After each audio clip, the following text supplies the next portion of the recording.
Kakasal din yan. Pero sa akin baliktad, kung hindi mo lang daw dadalhin sa simbahan, huwag mo nang ipuprosesyon.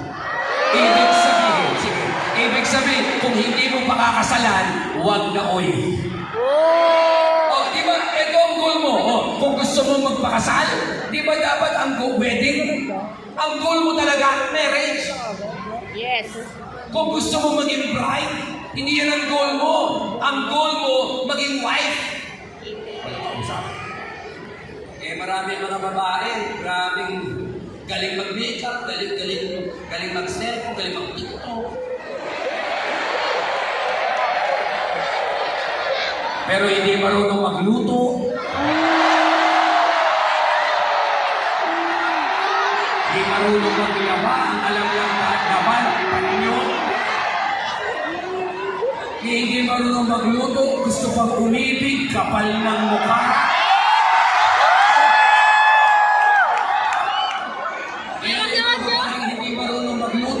Dapat mag-asawa ng mga lalaking hindi marunong kumain.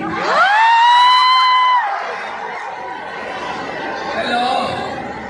Ang husay-husay magpaganda, ang husay-husay magganyan. Pagka-worship, alam na yung lyrics, hindi makakanta. Pero pagka-Koreano, nakakanta, kamsahamnida, pag sa Diyos, hindi makatalon. Pagka sa Pini, talon na talon. Sabihan mo nga sa tatlong katabi mo, ikaw talaga ang topic ngayon. Ikaw talaga! Di ba pagka-group ka, pagka gusto mo maging group, ano ang goal mo? Maging husband. Di ba kapag ikaw ay, pagka hindi lang husband ha, di ba pagka ikaw ay gusto mo magkaanak? Di ba? Anong goal mo? Maging parent. Now question, bakit maraming tao nagkakagulo dito? Ang dahilan kasi hindi established ang identity. Walang kausap. Hello? Sabihin mo nga sa katabi mo, ayusin mo nga ang buhay mo. Ayusin mo ang buhay mo. Yung nasa likod na hindi kumikibo, tumino ka nga, bebe. Tingnan nyo to oh. Alam niyo, pag hindi maayos ang identity mo, ito ang mangyayari sa'yo. Papasok ka sa mga unwanted na relationships. Pag hindi maayos ang relationship mo kay Lord, papasok ka sa unwanted relationship. Papakita ko sa inyo ng apat na unwanted relationship. Ayaw ng Diyos ito. Ready ka na ba? Sabihin mo nga sa katabi mo, handa ka na bang masaktan? Handa ka na bang masaktan? Ayaw ng Diyos sa isang relasyong sexual immorality. Ano ang sinabi ng Bible? Sabi ng Bible, 1 Corinthians chapter 6, verse 18. Flee. Everybody say, flee. Flee. Flee from sexual immorality. Every other sin is a person commits is outside the body, but the sexually immoral person sin against his own body. Look at the Apostle Paul said, pag may tukso, may sexual immorality, hindi sinabi ng Bible na fight. Hindi sinabi ng Bible na overcome. Anong sinabi? Flee. Sa Tagalog, lumayas ka! Natutukso ka na, nandyan ka pa? Hello? Mga babae, utang na loob, please lang. Huwag na huwag kang sasakay sa motor ng isang lalaki.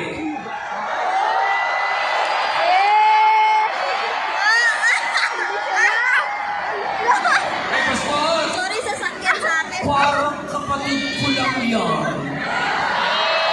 Tsaka brothers and sisters in Christ. Tsaka Pastor, yung naliligaw naman sa akin, naliligaw pa lang mabait siya. Tandaan niyo to ha, lahat ng ligawan, sabi nga ni Ruther, lokohan. Bakit? Kasi sa totoo lang, lahat ng naliligaw, mabait. Nung nagligaw sa'yo, amba mo. Sa totoo lang, sa totoong buhay niya, hindi naliligo yan. Walang kausap dito. Magugulat kayo pag napangasawa mo yan, lalabas ng katotohanan. Dati-dati, pag inamoy mo yung girlfriend mo, amoy pinipig. Nung naging asawa mo na, amoy pig. Dati ang gwapo, ang cute. Nung napangasawa mo, ang underwear pala tipar. Anong tipar? Tipar dible. Isa, Kawalan. ganito mabuti ha. Are you listening to me? Are you listening to me? Diba? Kasi sa totoo lang, lahat ng ligawan, lokohan. Kasi ang lahat ng binibigay mo, best foot forward. Hindi mo pinapakita lahat ng mali mo. Minsan, Tama. parang makitang tao lang. Kwento ko muna kayo, pwede? Pwede. Kwento ko kayo. Merong isang congressman, wala namang congressman dito. Wala naman, okay. Merong isang congressman, namatay. Okay? Namatay siya. At nung mamatay siya, napunta siya ng langit. Na-meet niya sa afterlife sa San Pedro. By the way, hindi ito doctrinal ha. Ito ay fictional. Okay? Baka akala niyo doctrinal ito ha. Alang Yahweh Lincoln dito. Okay?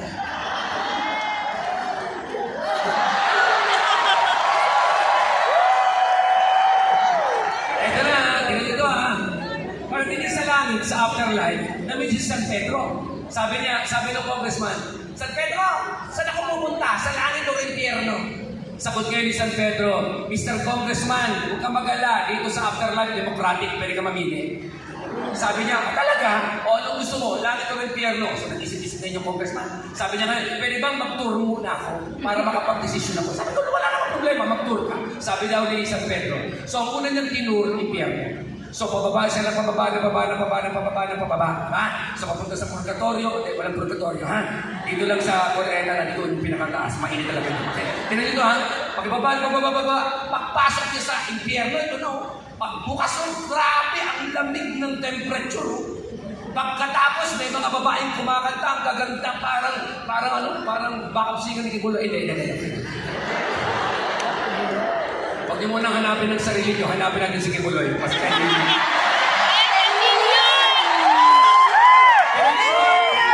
pagdating mo sa impyerno, ito na. Pati sa impyerno, ito na ngayon. May mga kumakanta mga kumae, ganda ng kalsada, yung mga pader, pinturado, ang lamig ng temperature. Mamaya-maya, tumating si Lucifer. Sabi ni Lucifer, Congressman, I am Lucifer. Welcome to hell. Sabi niya, wow, grabe. Ang ganda pala sa impyerno. At nandun yung friends ko. Wow. So, sabi nga ni San Pedro, tapos sa tour, congressman, langit naman. So, pumunta naman siya ng pataas. Parating sa langit, pagbukas ng langit, ang lamig din pare. Tapos, ang daming kumakanta mga anghel, pinturado ang mga pader, ang daming halaman, sobrang ganda. Ngayon, sabi ni San Pedro, mamili ka, langit o impyerno? Sabi niya, hindi, pareho lang eh. Langit o impyerno? Eh di, impyerno na lang. Ano pa yung friends ko? Sige, punta ka. O, ito na nga, pinagana na sa impyerno. Pagdating sa impyerno, pagbukas ng pintuan ng impyerno, ang init! Tapos, ang dami nagsisigaw, may uod, may apoy, wasak-wasakan lugar, may smoke, ang init. Mamaya-maya, lumabas na si Lucifer, si Satanas. Sabi niya, Congressman, welcome to hell. Sabi ngayon ni Congressman, Satanas, sandali. Kanina, pagpunta ko dito, ang ganda. Ang lamig ka. Ba't ngayon ang init? Biglang inakbayan siya ni Satanas at sabi, Congressman, ikaw naman, parang hindi ka sanay. Yung kanina, kampanya lang yun.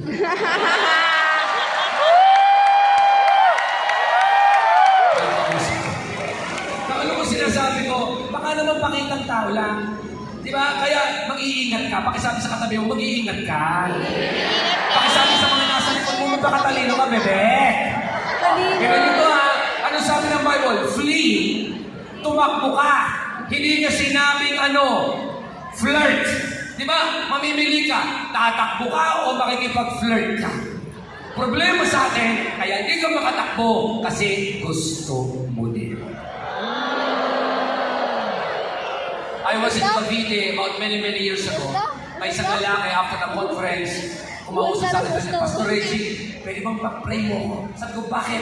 Pag-pray mo ko na mawala ang paninigarilyo ko. Sabi ko, bakit? Anong problema mo sa paninigarilyo mo? Pastor, pag-pray mo tanggalin ni Lord ang paninigarilyo mo. Sabi ko, hindi tatanggalin ng Diyos ang paninigarilyo mo. Bakit, Pastor? Sino ba nagsisindi? Ikaw naman, Pastor, joker ka talaga. Hindi nga, pag-pray mo ko, tanggalin ng Diyos ang paninigarilyo mo. So, wala na akong choice, pinag-pray ko siya. And this is my prayer. Sabi ko, Lord, alam ko naman na nahihirapan siya sa paninigarilyo. But Father, I pray in Jesus' name, sa susunod na manigarilyo siya, maglasang tae ang bibig niya. Ito na, Nakatingin siya sa akin gano'n, umuwi siya ng bahay, bisa sa testimony. Alam niyo, pag umuwi niya ng bahay, bumili siya ng yosi, baka nang, lasang tayo. Pagkatapos sabi niya baka mali lang yung brand, kumuha siya ng ibang sigarilyo, pag hindi niya, lasang tayo. Nung gabi, bago siya matulog, bumili siya ng ibang brand, paglasa niya, lasang tayo. Alam niyo, within 24 hours, ayaw na niyang mag-grill. Wow. Ganun lang pala yung prayer. Bakit hindi ka makawala dyan? Kasi gusto mo pa. Pero pag ayaw mo na, makakaalis ka na. Number 2, ano ang ayaw ni Lord? Sex before marriage. Mga magbo-boyfriend, please, this is a warning. 1 Corinthians chapter 7 verse 2. But since sexual immorality is occurring, each man should have a sexual relationship with his own wife and each woman with her own husband. Number 3, ano pang ayaw ni Lord? Sex outside marriage. Kung kanina sex before marriage, ngayon sex outside marriage. Sabi ng Proverbs chapter 6 verse 32, he who commits adultery lacks sense, and he who does it destroy himself. Mga kapatid, si Adan may Eva, hindi pa Eva-Eva. Number 4, ito ang ayaw ng Diyos. Ready ka na? Ayaw ng Diyos ito, homosexuality and lesbianism. Ayaw ng Diyos na ikaw ay lalaki, ang kapartner mo ay lalaki. Ayaw ng Diyos na babae ka, na ang kapartner mo ay babae. Jude chapter 1 verse 7, just as Sodom and Gomorrah and the surrounding cities which likewise indulge in sexual immorality, and look at this, and pursued unnatural desire, serve as an example by undergoing the punishment of eternity. Sorry kung nag-struggle ka dito, ayaw ng Diyos yan. Ay mahina. Kung kayo man po ay part ng community na to ng LGBTQ plus community, gusto namin sabihin sa inyo, we love you. And Jesus loves you. Pero acceptance is different from tolerance. Ina-accept kayo namin, ina-accept ka namin kung sino ka at ano ka, but we will never tolerate kung ano ang mali mong gagawin. Sabi ng isang nagtanong, nag-aaral po ako sa UP, sabi sa akin ng isa, sabi ng isang nakausap ko, nagpiloso ko, sabi niya, na medyo nasa LGBTQ plus community, sabi niya, Reggie, lahat may pinanganak kong bakla, kaya ganito ko, kaya ako bakla. Sabi ko sa kanya, hoy, walang pinapanganak na bakla. Ipapatunayan ko sa inyo, walang pinapanganak na bakla. Sige sir, sabi niya, ano to? Nakakita ka na ba ng sanggol nang lumabas at siya ng nanay niya? Ang iyak ay, oha. Walang kausap. Kung may kausap lang lalaki, sabihin mo sa kanya, lalaki ka. Kung may katabi kang babae, sabihin mo, babae ka. At kayong mga babae, hindi kayo kailanman magiging lalaki. At kayong mga lalaki, hindi kayo pwedeng maging babae. Ginawa kayo ng Diyos na ganyan. Babae lang ang may matres. Ang lalaki, wala. Ang lalaki merong Miyerkules, Webes, Biyernes, Lunes, pero wala tayong matres. Kaya kahit anong gawin mo, magpaputol ka, magpadagdag ka, magpalagay ka, lalaki ka pa din. Isa pa, anong ayaw ni Lord na unwanted relationship? Romantic relationship with the unbeliever. Pastor, gagaling ko naman sa church. Di-disciple naman. Okay. Pero huwag ikaw. What am I trying to say? Ayaw ng Diyos. 2 Corinthians chapter 6 verse 14. Stop forming inappropriate relationship with unbelievers. Can right and wrong be partners? Can light have anything in common with darkness? Sabi ng Bible, hindi pwede na ano ang ka-relationship mo unbeliever. At kung mapapangasawa mo ay unbeliever, imagine mo ang tatay mo ay ang Diyos. Siya ay anak ng demonyo, sabi ng John chapter 8. Ang tatay niya si Satanas. Imagine mo ang binan mo si Satanas. Walang kausap. Sabi ng marami sa inyong narito, may kausap ako dito. Sabi ko, Pastor, ba't gano'n? Ang higpit-higpit naman. Yan ang ayoko sa mga born again eh. Sobrang higpit eh. Tandaan nyo, isa lang naman ang bawal sa Bible. Kasalanan. At alam ba ninyo, sin is not hurtful because it is forbidden. But it is forbidden because it's hurtful. Alam kasi ng Diyos, masasaktan ka. Kaya ngayon pa lang, sinasabi niya na sa'yo, huwag. At ito pang matindi. When God closes the door for unwanted relationship, don't look for a window. Oo, di ba? Sabi ko, gargarod ka niya na ito isang handa. Pag sinara na ng Diyos, huwag mo nang buksan. Oo. Pag X na.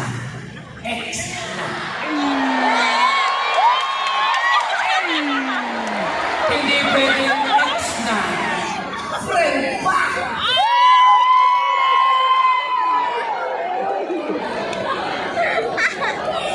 Bakit ganun katindi ang Bible? Because God doesn't want you to be happy and causes you to sin. Ayaw ng Diyos na God doesn't want you to be happy and causes you to sin. And God never wants you to sin even it will make you happy. Ayaw ng Diyos na nagkakasala kang masaya. At ayaw ng Diyos na masaya kang nagkakasala. Marami nagtatanong sa akin, may kausap ako dito. Kaya pa. Yes. Pakitanong ang katabi, buhay pa. Buhay na buhay. Ano yung isa nyo? Marami nagtatanong, paano mo malalaman na tama, handa na ako sa relationship? Paano malalaman? Sabi ng iba, edad ba? Sabi ng iba, pera ba? Sabi ng iba, ano ba? This is what I found. Ito ang sagot. Paano mo nalaman na pwede ka na sa relationship? Ang answer, you know you are ready if you show responsibility as a single.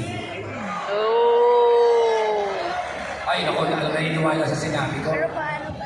Kapag ready ka na at responsible ka na bilang single, maaaring ready ka na. Let me teach you 4 things today. I have about 15 minutes left. Are you enjoying this? Yes. Are you learning so far? Yes. Or you're far from learning so? Okay, number 1. Paano ba tayo makiingatan sa relationship ng puso? Bakit ba ang topic natin ay ako muna? Kasi ang gusto ng Diyos, siya muna bago iba. Yes. Gusto ng Diyos, ako muna. Yun ang sinasabi ng Diyos, ako muna. Number 1, paano ka magkakaroon ng isang magandang relationship at direction ng identity? Number 1, God wants a relationship with you first. Sabi ng Psalms 37 verse 4, delight. Pakibasa, kayo naman na magbasa. Utang na loob. Ready, go. Delight. Yourself and the Lord, and He will give the desires of your heart. Alam ko yung iba, gustong-gusto tong verse na to. Delight yourself in the Lord, and He will give you the desires of your heart. Kaya yung iba, anong ginagawa? Nagpapakabain, nag-devotion, hindi masama. Nagsisimba, hindi masama. Yung pala, meron lang gustong hilingin sa Diyos. Mali. Ano ba ang sinasabi ng Bible sa delight yourself? Ito ang tamang interpretation. Pag sinabing delight, ang i-delight mo si Lord, hindi yung desire mo. That's number 1. Number 2, ang ibig sabihin nito ay ganito. Magpakalapit ka sa Diyos, pag malapit na kayo ng Diyos, ibibigay niya sa iyo yung tamang desire. At ngayon, dahil may tama ka ng desire, iyon ang i-desire mo na desire ng Diyos. Dahil yun naman ang desire ng Diyos na dinidesire mo, ibibigay niya ngayon yung desire mo na binigay ng Diyos. Ay, naguluhan. Mabagal ang term. Oh, example. Okay, example. Tawag ako ng volunteer. Yung naka-gray na babae. Yan. May eyeglass. Yan, kami yan. Bilisan mo. Yan. Sige, take your time. Bilisan mo lang. Dapat yung Come here on the stage. Can you come here to the stage? Okay. I have about 10 minutes left. 11 minutes left. Ito, I'm going to make it fast. Yeah. Okay. Asa na? Na-capture? Nakinon ni the Lord? Wala. Okay. Your name? Cristela. Nag-aaral? Hindi na po. Akala ko nag-aaral. Okay. May boyfriend? Yes po. Okay. Okay. Cristela. Okay. Gawin natin ang look at this, ito yung something said. Humingi ka sa akin kahit ano. Sabi sa akin, Pastor Reggie, bigyan mo ko ng gusto mo LED walls, hindi walang problema. Humingi ka sa akin kahit ano. Sasakyan po. Ayoko. Isa pa. Anything. Pera po. Ayoko. Sige pa. iPhones with S. Ayoko din. House and lot. Isa pa. Lupa. Trabaho. Sige, hintayin kita bago dumating si Jesus. Lupa. Okay, ganyan to ha. Humihingi sa akin ng pera, sasakyan, kotse, bahay, boyfriend, LED wall, air conditioner, whatever. At ang sabi ko, ayoko. Kasi yung hinihingi niya, hindi naman yun ang gusto kong bigay sa kanya. Okay, Telay, tanungin mo ko ha, sabi mo sa akin to, Pastor Reggie, ano ba ang gusto mong ibigay sa akin? Pastor Reggie, ano pong gusto niyo ibigay sa akin? Telay, gusto ko tang bigyan ng 2,000.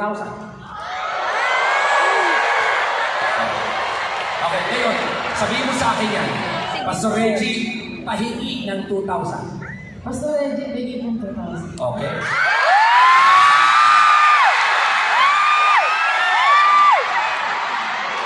Telay, dahil ang gusto ko talagang ibigay sa iyo 2,000 at hiningi mo yung 2,000, eto ang 2,000.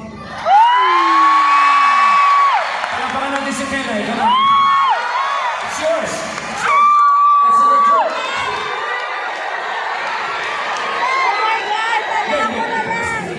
So, anong gusto mo ibigay What sa am I akin? trying to say? Hihingin mo yung gusto ng Diyos. Kasi pag yung gusto ng Diyos ang hiningi mo, madali niyang ibibigay. Kaya hindi niya binibigay, ayaw sa'yo ng Diyos yan, pinipilit mo pa. Yung iba sobrang tapang, pati mali, pinaglalaban. That's why, bakit ang gusto ng Diyos, delight yourself in the sight of God, in the Lord, and He will give you the desires of your heart. Bakit si Lord muna? Kasi if God isn't enough, then no person will be.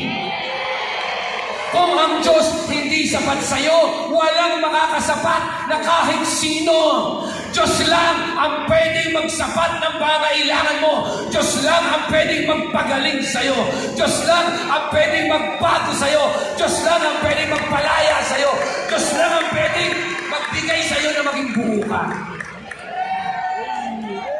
Number 2. Number 1, have a relationship with God first. Ako muna, sabi ng Diyos. Number 2, become the person you are looking for is looking for. Sa Tagalog, naguluhan na naman kayo, no? Ganito siya, hanapin mo sa'yo. Ay, pakilugin natin. Maging...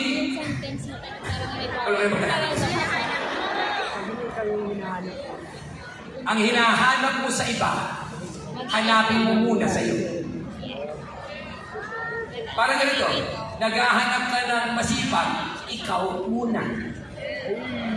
Naghahanap ka ng forgiving, ikaw muna. Naghahanap ka ng mabait, dapat ikaw muna. Problema, ikaw hindi ka buo, basag ka, naghahanap ka ng basag, ano tawag sa inyo? Basags. Plural. Ikaw hindi buo, siya hindi buo, ano tawag sa inyo? Bangag. Buuin mo yung sarili mo, makikita mo may taong buo, at mga kaibigan, pag may kung wala pa kayong boyfriend, walang girlfriend, okay lang yan. Tandaan nyo to, di baling wala, wag lang mali. Tama! It's better to wait long than to marry wrong. Di baling magtagal kesa magpagal, kesa mahirapan. Number 3, I'm going to close this and then pratapos ako. Number 3, trust the process and respect boundaries. Gusto mo maging maayos ang relationship mo? Trust the process. Ano ba yung trust the process? Look at the Bible. Songs of Solomon. Sinulat ito ng pinakamadali ng taong kapitbahay ko sa subdivision namin. Si Solomon. Ang sabi niya, Songs of Solomon chapter 8, promise me, O women of Jerusalem, look at this, not to awaken love until their time is right. That is from the New Living Translation. Mas maganda sa The Message, parehong verse. Ang sabi, don't excite love. Don't stir it up until the time is right. And you're ready. Pakitanong mo nga yung katabi mo, ready ka na ba talaga? Ready ka na ba talaga? May 3 season ang pag-ibig. 3 seasons of love. 1, dadaanan natin lahat to. Huwag niyong padaliin ng proseso ito. One, the season of learning. Learning. Pag-aral ka muna. Learning. Huwag munang jumawa. and marriage. Chemistry lang hindi mo maipasa. Iba pang chemistry ang gusto mong pasukin. Number 2 is the season of working. Magtrabaho muna. Earning yan. Trabahuhin muna ang ministry.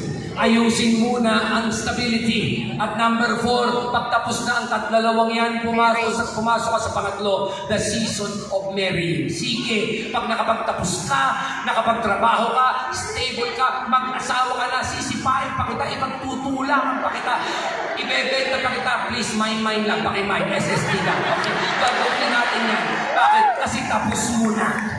Walang kausap. That's why sabi ng Proverbs chapter 19 verse 2, a person without knowledge is no good, and a person in a hurry makes mistakes. Are you listening to me? A person without knowledge is no good. Slide please. And a person in a hurry makes mistakes. Ang nagkamamadali, nagkakamali. Ang hindi makapaghintay, nagiging tatay. At ang hindi makatiis, nabubuntis. Lastly, number 4, ano ang gagawin? Be with someone who makes you fall in love with God. Ang hahanapin mo, tingnan nyo ito let me give you a quote, one of my favorite quote. Piliin mo ang tao, dadaling ka sa paglingkod, hindi yung isasama ka sa pagtalikod. Amen. Delay. Good choice. Pag yung boyfriend mo, inaalis ka na sa ministry, red flag. Good. Red flag. Yung boyfriend mo, yung girlfriend mo, gusto na lang mag-date kayo kaysa mag-cell group, red flag. Red flag. Yay! Dati-rate, masipag na masipag ka sa ministry, ngayon late ka na. Oh. Ewan ko ba sa mga church natin, kung sino ba'y pinakamalapit sa church, siya pa yung late. Samantalang yung malalayo, nauuna, ikaw babatuhin na lang yung church mo, late ka pa, kapal ng mukha. At hindi lang yun, late na nga, nasa likod pa, nakaupo. Let me close by giving you 2 illustrations and I'm done. Are you with me? Did you learn something today? Amen. Sino rito ang mahilig sa sapatos? Oy, hindi ako mamimigay. Ito ka pala Tapos sa illustration, pare, tapos na. Alam niyo, pag bibili, meron mga tinatawag na sneakerheads, di ba? Pag may mga sneakerheads, yung mahilig sa sapatos, yung bang sapatos is life, kung merong kilay is life, sila yung mahilig sa sapatos. Alam niyo, pag bumibili kayo ng sapatos, whether branded or hindi, sa totoo lang, masarap bumili ng branded, pero minsan, nasa nagdadala lang yan, di ba? Minsan, branded ang damit mo, di ba? Branded ang damit mo, naka-Lacoste ka, naka-Beverly Hills ka, naka-KNY ka, pero pag naglakad ka naman, ganun-ganun ka. Mukha ka tuloy, nagsusuot ng ukay-ukay. Pero ikaw, nakakabay ka ng ukay-ukay. Alam niyo ba yung ukay-ukay, di ba? Yung may dugo-dugo pa kasi kadodonate lang nung namatay, di ba? Tapos pero, ang galing mong magdala ng sarili mo, parang branded. Pero yung pag bibili kayo ng sapatos, may 3 criteria at requirements na negotiable. Pag sinabing na negotiable, hindi pwedeng wala isa. Number 1, kung bibili ka ng sapatos, it should match. Totoo, di ba? Bumili ba kayo ng sapatos na parehong kaliwa? Bumili ba kayo ng sapatos na puro kanan? Hindi. Di ba dapat yung kaliwa pang kanan? Yung pang kanan pang kaliwa? Lumalabas in the natural realm at sa spiritual realm, ang babae para sa lalaki. At ang lalaki para sa babae. Ang babae hindi pwede sa babae. At ang lalaki hindi pwede sa lalaki. Komprende? Pwede kasi nga? Wala kang kausap. Number 2, it should fit. Pag bibili kayo ng sapatos, di ba dapat kasya? Yes. Nakabili na ba kayo ng sapatos na maluwag sa inyo? Para kang si McDonald's pag naglaman ka lang. O nakabili ba kayo ng sapatos na gustong-gusto mo? Pero maliit sa'yo. Kaya tiis ganda ka, nakagano ang mga daliri mo. Hanggang nagkaputok-putok na ang mga daliri mo na parang luya na ngayon. Anong dahilan? Ang dahilan kasi tinitiis mo. dapat it should fit. Pero itong pinakamatindi, tanongin ko ano? Ano? Pag bibili ka ng sapatos, you should pay the price. Amen. Ano yun? Mahal, bayaran mo. Gusto mo mag-asawa? Babayaran mo. Gusto mong manligaw? Mahirapan ka. Paghirapan mo. Yung iba nang ligaw sa ilalim ng puno ng kamatis, sila na. Sinusundo lang ng tricycle driver na kindatan, jowa na. Pay the price. Are you with me? Let me close it. I will going to close with the illustration. Sabi ng Ecclesiastes chapter 11, verse 9. Young people. May kausap akong young people. Raise your hand if you still believe by faith. You're still young man.